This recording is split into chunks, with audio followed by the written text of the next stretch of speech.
भारत सरकार कानून बना दे पॉपुलेशन कंट्रोल का, तो उससे कंट्रोल हो जाएगी, उससे कंट्रोल हो जाएगी। और क्या कानून में लगाए कि अगर नहीं मानोगे तो क्या करेंगे? क्योंकि आपको बीमारी है, हिंदुओं को बीमारी है, हमें नौकरी चाहिए, वो भी सरकारी। उन्हें नौकरी नहीं चाहिए, आपकी नहीं चाहिए, उनको नौकरी नहीं चाहिए, आपकी सब्सिडी। क्या करेंगे आप? क्या कॉलम लगाएंगे इसमें कि पॉपुलेशन कंट्रोल के लिए 2 बच्चे होने चाहिए, जो इसका उल्लंघन करेगा वो उसके साथ क्या करेंगे आप? बता दीजिए। कोई है आपके पास चार्टर इस बात का? लेकिन पूरा देश इसमें नहीं नहीं, पॉपुलेशन हमारे कंट्रोल पे लॉ बनना। अरे लॉ बन जाएगा, लेकिन लागू कैसे होगा? मैं पूछ रहा हूं, जो उल्लंघन करेगा क्या करेंगे? मार देंगे बच्चे को? उनके यहां तो अल्लाह की देन है। आप क्या करेंगे? बताएं, कोई सलूशन हो सरकार को बताएं। और ऐसे ऐसे शेख चिल्ली टाइप की बात करेंगे, नहीं साहब उनका जो है मताधिकार कैंसिल कर देना चाहिए। ये हिम्मत है? जो काम आप लीगल कर रहे हैं उसको तो पुचकार पुचकार के करना पड़ रहा है आपको। जो संविधान में लिखा है उसको मजबूरियों में, ठोड़ियों में हाथ डाल के करना पड़ रहा है, इतनी पावरफुल सरकार होने के बावजूद भी। आप उनके मददगार ले लेंगे और पूरी दुनिया चुपचाप बैठी रहेगी। लेने की हिम्मत है? इसके अलावा उनका कोई मतलब नहीं है। उन्हें इसी काम के लिए तो बच्चे पैदा कर रहे हैं वो, और किस काम के लिए कर रहे हैं? बाकी दुनिया तो उनकी चली रही है। कितने लोग उसमें से सीईओ बनने के लिए जा रहे हैं? उनका तो पढ़ा लिखा इंजीनियर और डॉक्टर जो है केरला और मध्य प्रदेश, महाराष्ट्र से आईएएस में भर्ती होने जा रहा है। आज के कंप्यूटर युग में वो ये काम कर रहा है। लेकिन आप अपने बच्चे से कहेंगे इधर झगड़ा हो रहा है बेटा, इधर से मत जाना, तुम अपनी से इधर से जाना। उधर झगड़ा होने लगा तो आप कहेंगे इधर। इतने रास्ते आपने कर दिए कि अपने बेटे को, अपने बच्चे को लड़ना नहीं सिखाया कि ये चैलेंज है, तुम्हें लड़ना पड़ेगा। आज नहीं कल, कल नहीं परसों, 10 साल बाद, 50 साल बाद हम उसे बचाते रहे। जब सामने वो आया तो उस बेचारे ने एक्सेप्ट कर लिया कि यार मैं लड़ तो सकता नहीं हूं। तो क्या फर्क पड़ता है यार, अगर मैं अपना नाम राम प्रसाद से गुलाम नबी रख लूं तो क्या फर्क पड़ता है? तब वो ये कह देता है, तब आपको लगता है अरे ऐसा कैसे हो गया। इसलिए लवजहत का भी शिकार आप हैं, क्योंकि आपको फुर्सत नहीं। मैंने बताया कि ना, माताजी गई हैं कीर्तन सुनने, पिताजी पैसे कमाने गए, घर में कोई भाई नहीं है। वो लड़की जो आपके घर में है भाई, उसके भी मन में बदलते हुए समाज की चीजें हो रही होंगी कि नहीं? वो भी किसी से बात करेगी कि नहीं? उसके बरखिलाफ दूसरे समाज में वो बीमारी वहां क्यों नहीं हो रही और आप क्या क्यों हो रही है? क्योंकि आप तो ज्यादा पढ़े लिखे हैं, आप तो बहुत मॉडर्न हैं। उसके बाद ये बीमारी आपकी हो रही है, और इतनी हो रही है कि अब आप चिंतित हैं। आपने अपने कारणों से ऐसे संकट पैदा किए हैं। आपका बस चले तो ये भी कहें कि अब इस पे भी कानून है। कानून के पीछे पड़ गए। कानून को कौन मानता है? कानून तो रेप का भी है, कानून तो दहेज का भी है। कुछ रोक रहा है? जब समाज में एक बड़ी आबादी भीड़ तंत्र में तब्दील हो गई हो, जो सुप्रीम कोर्ट को डराती हो, जो संसद को डराने में सक्षम हो, तब कानून कुछ नहीं करता है, तब समाज को करना चाहिए। भारतीय जनता पार्टी का ठेका है क्या? आरएसएस का ठेका है सिर्फ कि वही सिटीजन अमेंडमेंट एक्ट पे निकलेगी? ये भारत के बाकी लोग जिनका आरएसएस से या बीजेपी से कोई संबंध नहीं है, वो क्या हाथ बांध के पीछे खड़े रहेंगे? फेसबुक पे बस बोलेंगे वो खुद क्यों नहीं कुछ कर रहे? कोई रोक रहा है क्या आपको? अगर वो ऑर्गेनाइज कर रहे हैं तो उसमें भी आप जाके शामिल क्यों नहीं हो रहे?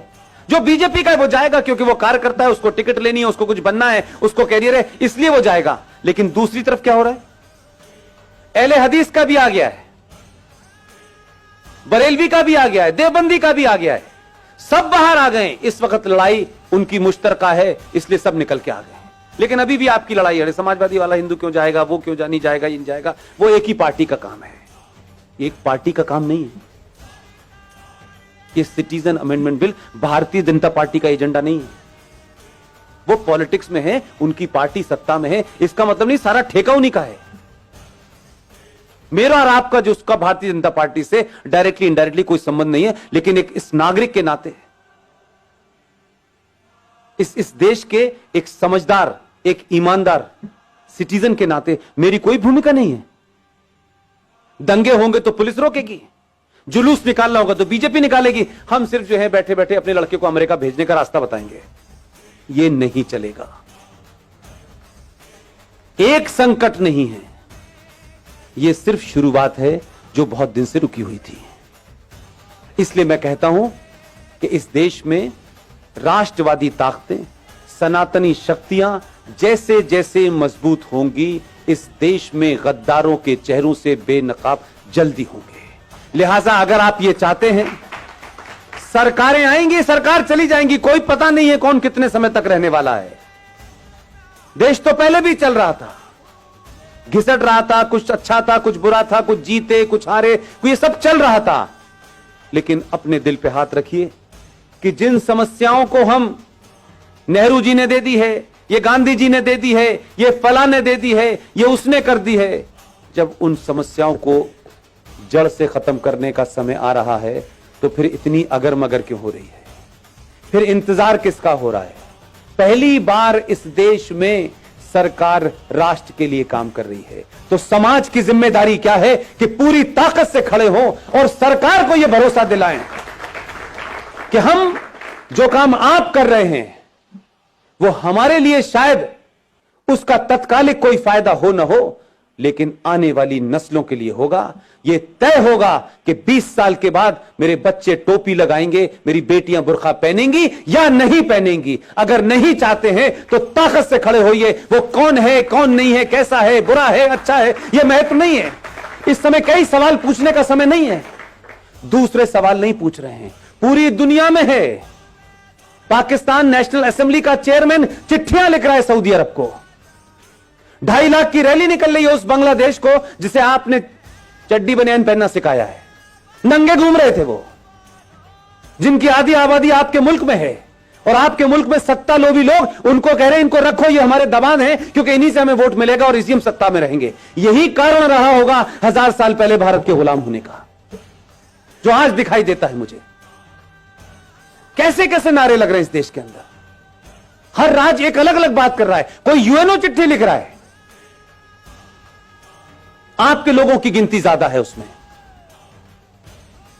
वही ताकतें बाहर निकल रही हैं। सबके नाम नहीं लेना चाहता, इतने महान नहीं उनका नाम लूं मैं, लेकिन राष्ट्र को आपकी जरूरत है। और आप समझ लीजिए, हम सब लोग इतने बेहया हो चुके हैं, इतने बेगैरत हो चुके हैं कि हम जरा सा अगर हमारे आदमी में कहीं कमजोरी हो गई, जरा सी कहीं हल्का सा भी वो कमजोर पड़ा, हम पहले लोग हैं जो ये कहेंगे। हम बहुत कह रहे थे यार इतना नहीं करना चाहिए था, देखो इसने इतना ज्यादा कर दिया था, हम इतने मक्कार लोग हैं। हम उसके बुरे वक्त में, क्योंकि ये उसका बुरा वक्त नहीं है, ये देश का और राष्ट्र का बुरा वक्त है। इस वक्त कुछ भी नहीं सोचना है मुझे, न मैं सोचना चाहता हूं, न मेरी कोई महत्वाकांक्षा है। हम अगर 5 लोगों को जगा सकते हैं तो 5 को जगाएं, क्योंकि हमारे यहां कुछ लोग सो नहीं रहे हैं, हमारे यहां जगे हुए लोग भी सोने का बहाना कर रहे हैं। लिहाजा ऐसे सम्मेलन हर दिन होने चाहिए, हर जगह होने चाहिए, सड़कों और चौराहे पर होने चाहिए और खुले में होने चाहिए, ताकि एक बार में लाखों लोग सुने। इसकी यह महत्वता नहीं है कि इसमें कौन बोलने आया है, कौन चीफ गेस्ट है, कोई ना कोई आता रहेगा। और आपने सोचा भी नहीं होगा कि इस देश में 15-20 लोग इसी समय देश के अलग अलग कोनों पे बोल रहे हैं। उनका किसी पार्टी से कोई संबंध नहीं है, वो किसी पार्टी के ऑफिस नहीं गए। हमारा राष्ट्रवाद राज्यसभा की कुर्सी तक महफूज नहीं रहना चाहिए। अब हम राज्यसभा में आ गए तो हमारा राष्ट्रवाद पूरा हो गया, अब हमें सत्ता की मलाई खानी है। उससे पहले हम बहुत राष्ट्रवादी थे। मैंने कई लोगों को रातों रात बदलते देखा है पिछले 6 महीने में, माफ कीजिएगा। एकदम दुकान बंद हो गई है उनकी, अब वो पॉलिटिकली करेक्ट हो गए हैं। अब उन्हें उन लोगों में बैठना है जिन्हें इंटेलेक्चुअल कहा जाता है। अब उन्हें हिंदुत्व की बात करना थोड़ा सा ऐसा लगता है, भाई देखो हमें ध्यान तो रखना चाहिए, इस देश में 35 करोड़ मुसलमान हैं, तो 6 महीने पहले क्यों बोल रहे थे? इसलिए आपके यहां ईमानदारी नहीं है। 15-20 लोगों में चाहे मेजर जनरल जीडी बख्शी हो, कर्नल RSN हो, सुशील पंडित हो, गौरव आर्या हो, ललित अंबरदार हो, इनमें से कोई एजेंडा है किसी का? रोज टेलीविजन पे आप देखते हैं, रोज कहीं ना कहीं भाषण चल रहा होता है उनका। किस लिए? क्या सिर्फ 90 करोड़ हिंदुओं में यही 10-15 लोग हैं? क्यों नहीं हर घर के अंदर 2-2 लोग पैदा हो रहे हैं?